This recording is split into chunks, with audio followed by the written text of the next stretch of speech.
Voilà. Salam alaikum wa rahmatullahi wa barakatuh, mes chers frères et sœurs en humanité.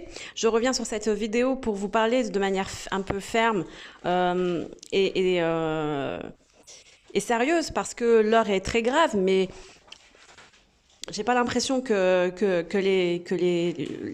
les gens se réveillent par rapport à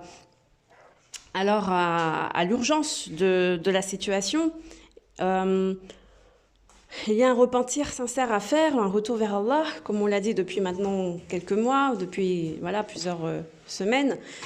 Il convient donc de se réveiller et d'accepter d'entendre ce que le Seigneur a à nous dire. Inch'Allah, Amin. Le Seigneur, donc à travers l'Esprit d'Allah, nous parle de plusieurs manières, et notamment à travers les symboles. Dans le Coran, la sourate 17, le voyage nocturne, Al-Isra, les Banu Israël, les enfants d'Israël. Nous voyons donc le dernier verset où Allah reproche, donc fait une synthèse en fait de reproches. Donc notamment, il dit Allah n'a point d'enfant. Donc il est important de se repentir sur le caractère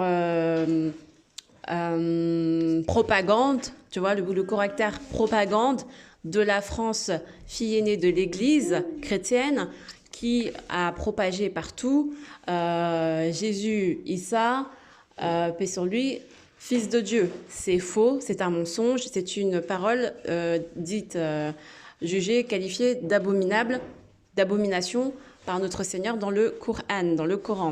Donc il convient de faire la liste de nos erreurs.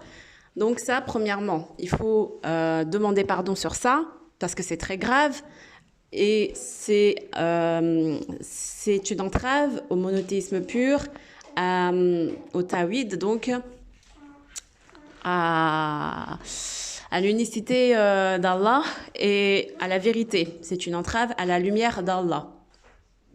Tout ce qui est mensonge, nous avons déjà travaillé.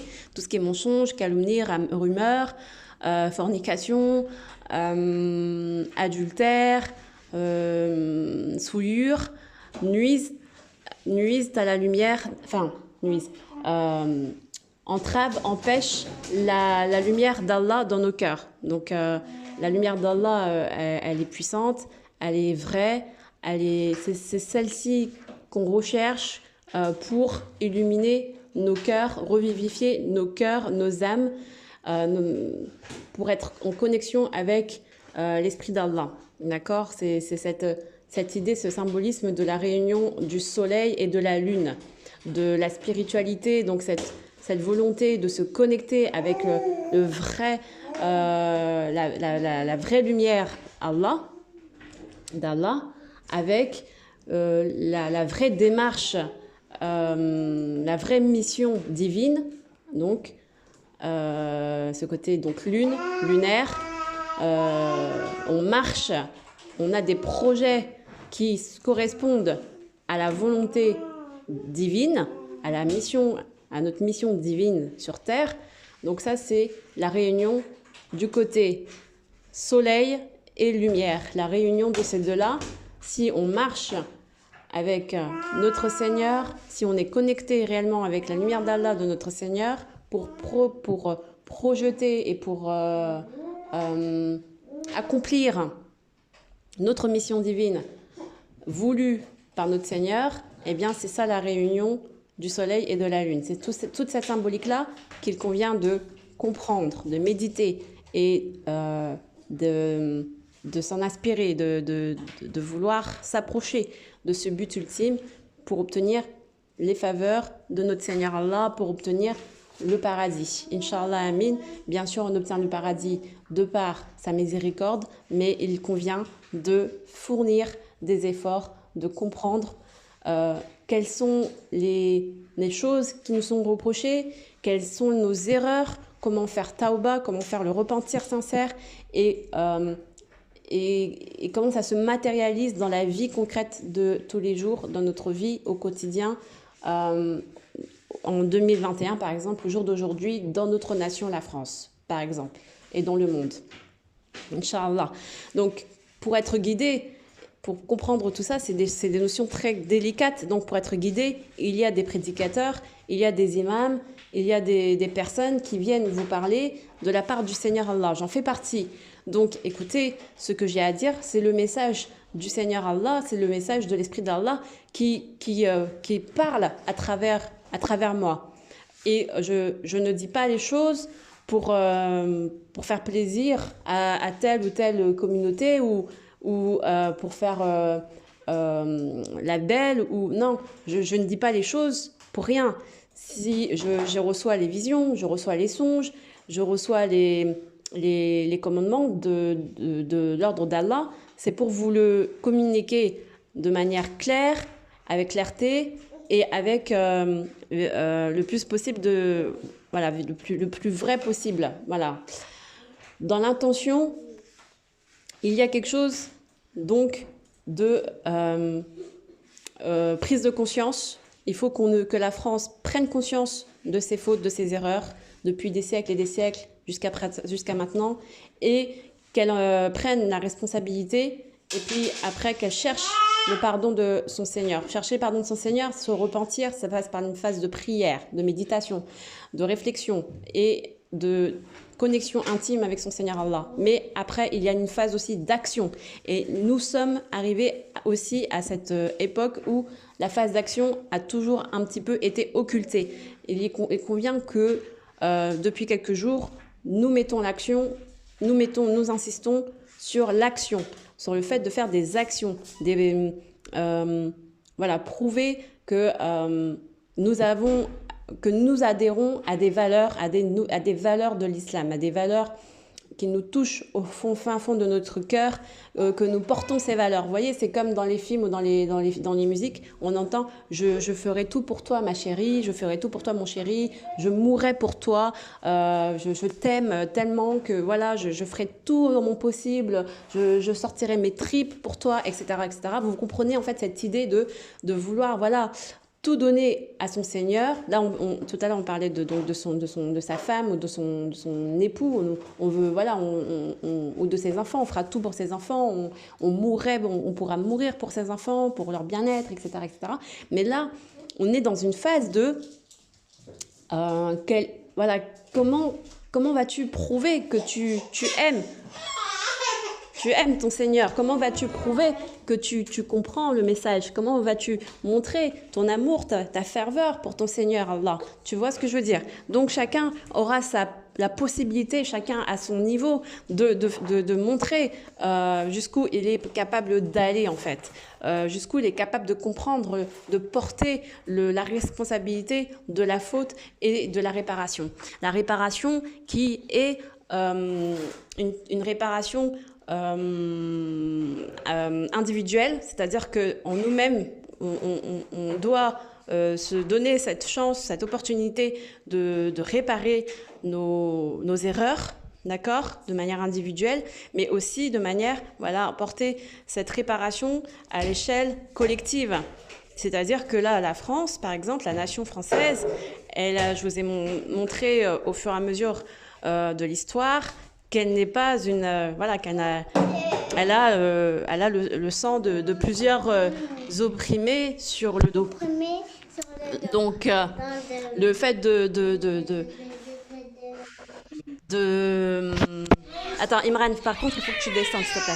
Le fait d'avoir encouragé un système capitaliste toujours profit, corrompu et qui marche, qui s'alimente d'adultère, de fornication, d'homosexualité, de pédocriminalité, voilà, des choses qui sont malsaines, qui sont mensongères. Également, sur des mensonges, je vous ai montré par exemple l'accord Sykes-Picot qui est basé sur de la fourberie, de la ruse. Hein, c'est des pactes politiques qui ne tiennent pas ses promesses, en fait, hein, qui ne tiennent pas son engagement véridique. Donc, tout ce genre de choses, tous ces conflits, tous ces mensonges conduisent à l'obscurité et la France est responsable. Est responsable et étant donné qu'elle s'est prétendue depuis des années et des siècles fille aînée de l'Église, vous comprenez bien qu'elle porte encore plus le fardeau. Donc concernant l'Église, au jour d'aujourd'hui, on peut voir deux femmes lesbiennes se marier et devenir pasteurs. Ça devient du n'importe quoi. La loi de l'avortement, maintenant on peut avorter, il y a une loi qui va se mettre en place, qu'on pourrait avorter même un enfant de 9 mois, enfin dans le ventre à terme 9 mois, c'est ignoble. Donc ce genre de choses, il faut savoir le dénoncer. Et la loi de l'homosexualité, du mariage pour tous, la loi de l'avortement, les vaccins, les choses, les choses complètement anti-islamiques, anti-valeurs islamiques, doivent être dénoncées. Si on ne le fait pas, c'est que ça veut dire qu'on consent, qu'on est complice, qu'on est d'accord avec ça.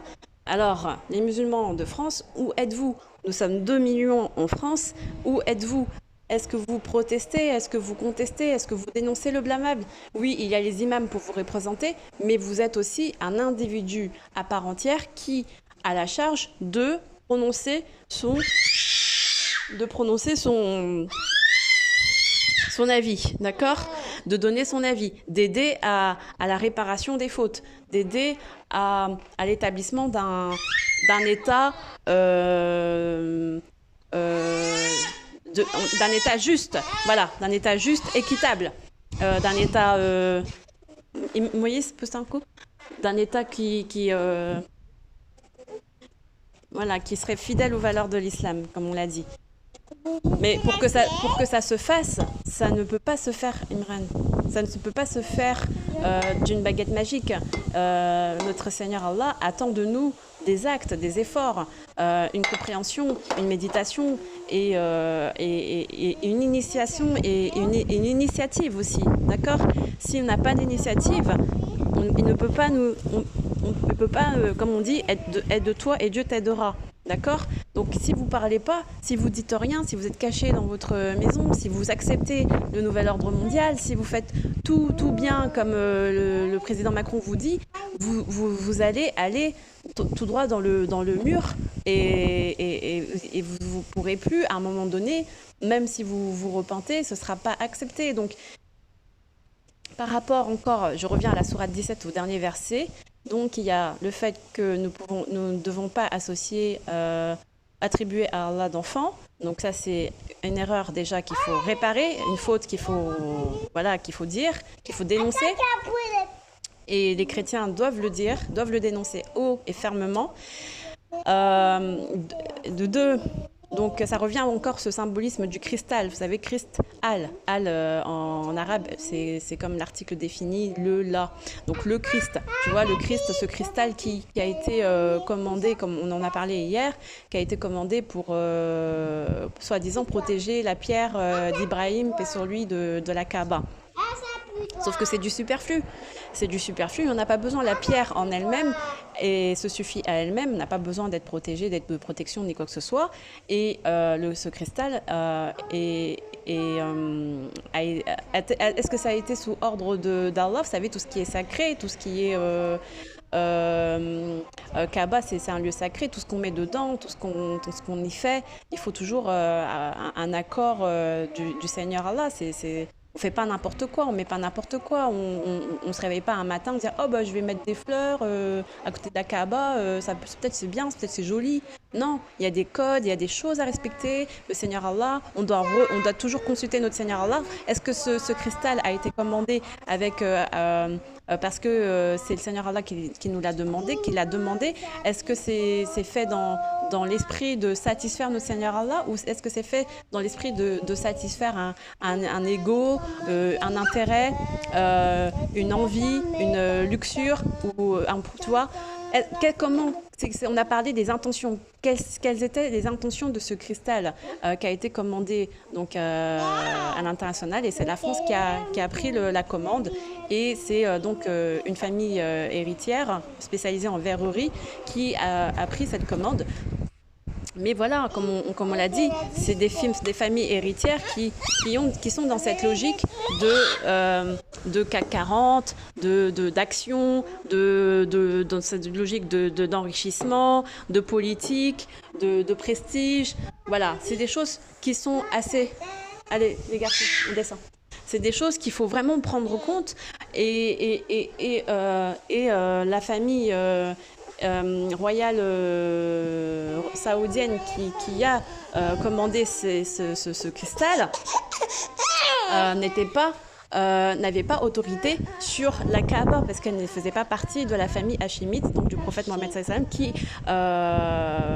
gardait les lieux de la mosquée sacrée Kaaba depuis des siècles. Et à ce moment-là, le roi donc Faisal a pris la décision de commander ce cristal alors qu'il n'était pas véritablement légitime dans la gestion de la Kaaba. Donc on peut se poser plein de questions par rapport à ce cristal qui est pour moi, de par mes visions que le Seigneur m'a envoyées, que ce cristal n'a pas sa place, n'a absolument pas sa place à la Kaaba. Il est superflu et c'est de l'extravagance et c'est comme il est superflu et l'extravagance, c'est de l'exagération et ça revient à cette idée du Christ comme Jésus, fils de Dieu, c'est non avenu, c'est du mensonge, ça n'a pas sa place dans le cœur des croyants, des croyantes. Il faut briser la glace, il faut briser le cristal, il faut briser ce concept du Christ, fils de Dieu.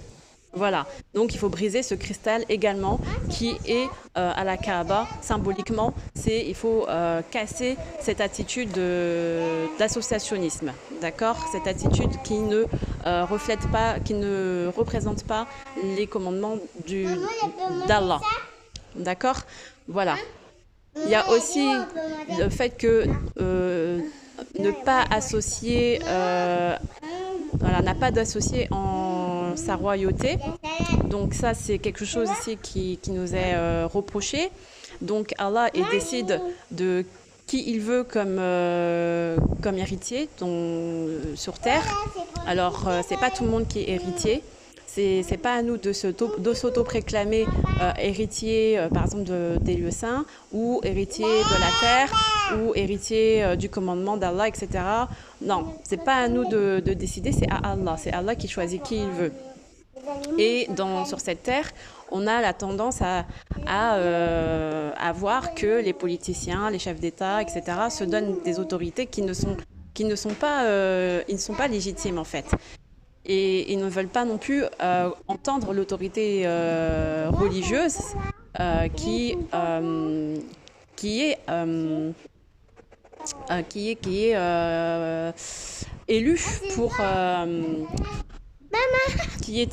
élue pour faire régner la justice divine d'Allah sur terre. Donc les hommes politiques notamment, ou les hommes en général, se détournent des héritiers, des vrais héritiers de la parole d'Allah, de la parole coranique, et donc ils se détournent de cet héritage, de ces héritiers, et volent la couronne. Donc on va dire ça, ils volent la couronne aux vrais héritiers, à ceux qui ont la parole d'Allah. Donc c'est une erreur, c'est une faute qu'il faut aussi prendre note et se repentir sur ça. Et donc au moment venu, il est important, il convient d'accepter que ça soit Allah qui désigne ses élus pour gérer les affaires de ce monde sur terre, pour être le représentant, le califat sur terre. Voilà. Inch'Allah, amin. Que tout ça soit bien pris en compte. Ensuite, il y a quoi d'autre qui nous est reproché? Il y a cette idée de sourate 117. Non, c'est sourate 17. Attends, Doudou, attends. Non, mais pas dans la bouche, Dodo. Alors, attendez, cette idée que... Attends, Dodo.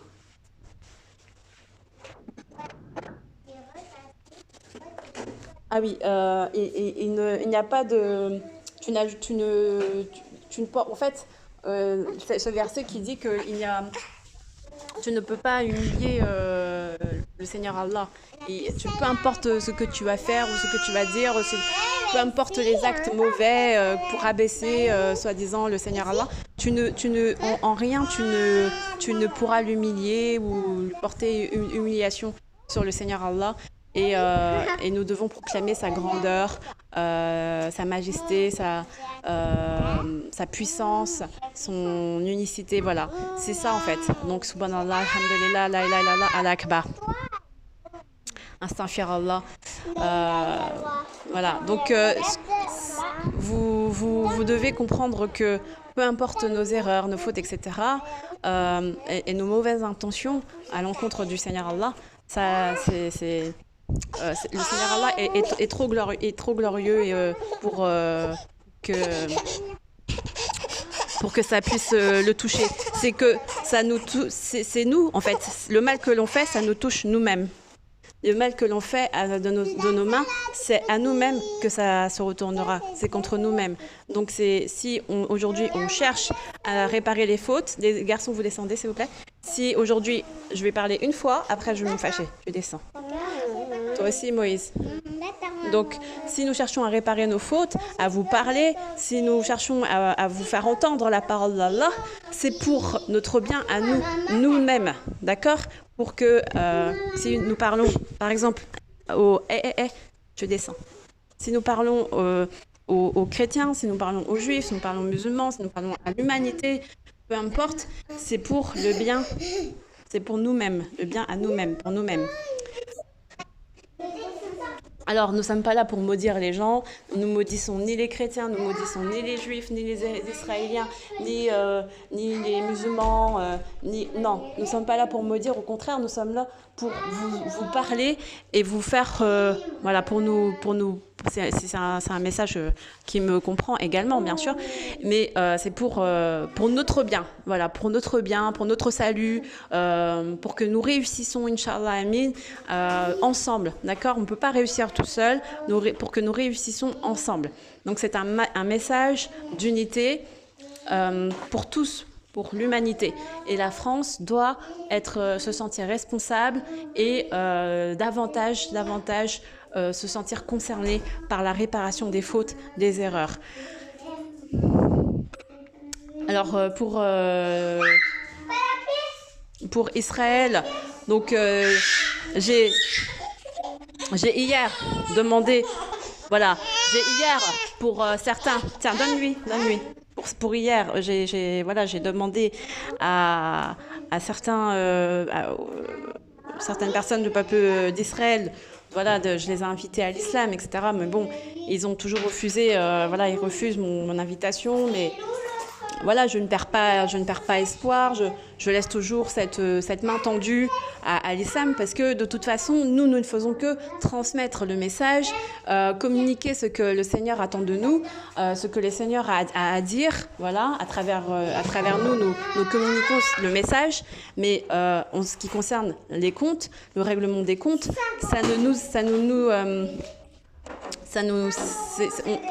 comment dire, ce n'est plus de notre sort en fait. Il arrivera ce qu'il arrivera. S'il doit y avoir une guerre physique, il y aura une guerre physique. S'il doit y avoir une révolte, une révolution, il y aura une révolte, une révolution. S'il doit y avoir, je sais pas moi, une crise économique, une chute de la monnaie, il arrivera une chute de la monnaie. S'il doit y avoir une pandémie, il arrivera une pandémie. Voilà, je veux dire, le règlement des comptes, c'est incombe à notre Seigneur Allah uniquement, d'accord? Nous, on transmet les messages, on transmet les prophéties, on transmet les visions, on transmet tout ce qu'on peut, voilà, de notre possible. Et après, c'est à chacun, en son âme et conscience, de se sentir aussi concerné dans la prise de conscience est concernée dans son action qui peut être de plusieurs manières. Là, par exemple, le fait de dénoncer, Déjà sur le YouTube, de dénoncer dans la vraie vie. Les Français sont dans la rue actuellement en train de dénoncer. Donc chacun à sa façon de porter son fardeau, de porter le message, de porter la réparation et de porter l'action. Donc chacun doit véritablement s'inscrire pour la réparation, pour le taouba, pour le repentir sincère, Inch'Allah, Amin. Et ne pas juger donc les manifestations dans les rues parce que voilà, ça va s'amplifier de plus en plus et c'est une façon solidaire, fraternelle d'entreprendre une action réparatrice. Voilà. Et maintenant, il faut le faire aussi dans une bonne prise de conscience. Parce que le faire au nom, par exemple, de la France, mais pas au nom d'Allah, ne pas se sentir concerné dans cette réparation spirituelle, bah, c'est manquer quelque chose, tu vois. Et il est important, si vous êtes croyant, croyante, de bien définir le ce pourquoi du comment, pourquoi vous allez sur le terrain, qu'est-ce que vous voulez envoyer comme message, qu'est-ce que vous voulez réparer dans votre cœur, qu'est-ce que vous voulez réparer dans votre vie, qu'est-ce que vous voulez réparer dans l'humanité, dans la France, qu'est-ce que vous voulez porter comme valeur, les valeurs de l'islam, au nom d'Allah, le tout miséricordieux, le très miséricordieux, et après vous savez ce que vous avez à faire. Libre à chacun de manifester dans la rue ou pas, de faire la révolution ou pas, mais libre à chacun également de le faire avec son âme et conscience et avec ses propres valeurs et avec son propre message qu'il sent au fin fond de lui le plus juste possible, le plus vrai, le plus juste possible. Et personne ne pourra vous imposer une façon de penser qui est différente de ce que vous ressentez au fin fond de vous, mais voilà, si vous portez votre action, portez-le avec le plus possible de valeurs portées sur l'islam, Inch'Allah, Amin. Je vous le souhaite, je nous le souhaite. En tout cas, bonne chance à tous, bon courage à tous. La phase du martyr, c'est par exemple, on en vient à cette phase de martyr. Vous savez, moi, je vous ai déjà parlé de mon rêve, comme quoi on me disait, voilà, tu as déjà 33 ans, quel est ton projet? Qu'est-ce que tu veux faire? Quel est ton projet? Tu as déjà 33 ans, dépêche-toi. Tu sais, mourir, c'est pas grave. Vous êtes déjà arrivé à un stade presque final de l'humanité. Vous avez déjà accompli plein de choses, dans le sens où vous avez fabriqué déjà vous avez l'âge de pierre, l'âge d'or, tout ça, tu vois, on a déjà fait le cycle en fait, et qu'on arrivait à un stade final. Donc dans ma vision, dans mon rêve, on me rassurait en me disant, n'aie pas peur de mourir, c'est normal, ça fait partie de la vie. Donc c'est comme si on me préparait soit à une maladie, soit à un martyr, tu vois, à une révolution, à une guerre, des choses comme ça, et que la mort, en soi, c'est pas grave, mais c'est pas grave, tu vois, mais la mort, en ayant conscience de ses erreurs et en ayant aussi conscience de vouloir réparer, en ayant conscience de vouloir demander pardon, se racheter de ses fautes, etc., ça, c'est très important, et c'est sur ça qu'il faut qu'on mise. Et c'est sur ça qu'il faut qu'on accentue. Donc chacun son rôle, chacun ses actions, mais n'oubliez pas qu'il faut en faire et que rester la bouche fermée, les garçons, ça suffit, rester la bouche fermée, silencieux dans son coin, à regarder que les oiseaux passent, ça va pas aller. Alhamdulillah Rabbil Alamin, Allahumma salli ala Muhammad wa ala ali Muhammad. Je vous remercie, je vous souhaite une excellente journée dans la méditation, dans la prière et dans l'action. Amin. Prenez soin de vous. Ciao. Salam.